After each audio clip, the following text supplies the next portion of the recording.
Hey folks, time for the Mike North 30 in 5. 30 minutes worth of news in 5 minutes, designed to make you a know-it-all. That's right, in only 5 minutes. You don't have to sit around for a half an hour to get what you got to get. By the way, we're going to do every Friday a week in review of the pertinent news that was big during the week. Well, first of all, the first big news story was the debt ceiling, ladies and gentlemen. And the debt ceiling is one of those deals that just came to fruition in my world about 3 months ago. I guess they've had it forever. We never heard that much about it. Maybe I didn't pay that much attention to it, but I do know this. It's made both sides look sort of petty and bad at times. Some days the Democrats look bad and Obama. Other days Boehner looks bad with the Republicans. I do know this. They're saying within now it's going to be 4 days there's going to be a catastrophe. I don't believe that. That it's not going to mean nothing. I don't believe that. Somewhere in the middle is somewhere where both parties have to meet, ladies and gentlemen. We'll see what happens. I heard Ron Paul say today that they're over the debt limit already. $85 billion over the debt limit. I'm not big on Boehner's plan. I haven't been big on Obama's plan because he hasn't had a plan. So let's see what happens this week. We will know by Friday which way we're going with this situation, okay? Also, the NFL lockout. The NFL lockout was ended this week. I wish it was back on. I've been hearing about all these players, where they're going, what they're going to do, what teams they're going to play for. I hear Brandon Stokely was just traded. We'll try to find out to who. Albert Haynesworth is gone.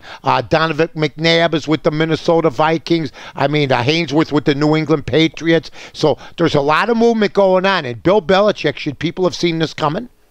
Of anybody that's had reclamation projects, it's Bill Belichick, whether it's Corey Dillon, whether it's Randy Moss, or whether it's Albert Haynesworth. So in my opinion, there's a good chance that this could be a reclamation project that might make them the best team in football again. I mean, if Albert Haynesworth goes to Bill Belichick will cut him tomorrow. Is Randy Moss still with him? No.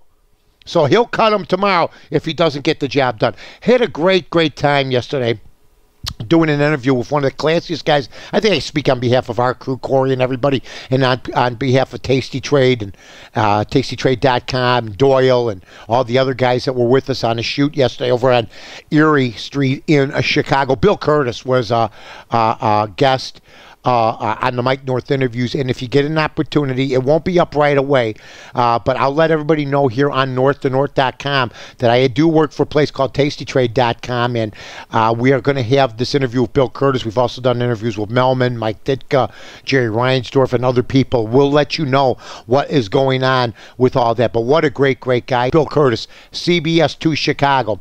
He told me some great stories over there. I said, I already know him. I was there. Also, some shocking news for Cub fans. Fukudomi has been traded, ladies and gentlemen. Koski Fukudomi's been traded to the Cleveland Indians. Now, with the Cubs, to put it in the words of Larry David, how'd you do with the Cubs? How do you think Koski did with the Cubs? Larry David would go, What do you mean? You know, not that good.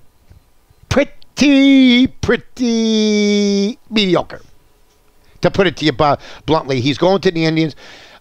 Drove in 513 runs, 37 homers, a 262 average with the Cubs. Does that equate to $45 million? Let me hear you. I don't think so. So he's gone from the Cleveland Indians. He was an all-star in his first year, and I guess he fell in love with his press clippings because after that he was never close. He will be gone, and he will certainly be forgotten, ladies and gentlemen. So, we'll see what happens. We'll keep track of what Fukudomi's doing. He'll probably go off the chart now and end up, it was all about Chicago. We'll see what happens with that. So, hey, the sports and the news and everything this week has been sort of like this. Look for football to start jacking things up. Look for the debt ceiling this weekend to be done. Weather today, up and down, as it's been all week long. You've been listening to 30 at 5 with Mike North here on most of these networks on northtonorth.com. I'm Mike North for the Village of Rosemont. From the 9th largest convention center to restaurants to theaters, sports venues, and hotels. 5 minutes from O'Hare, you got it all here. Rosemont, you can't miss it.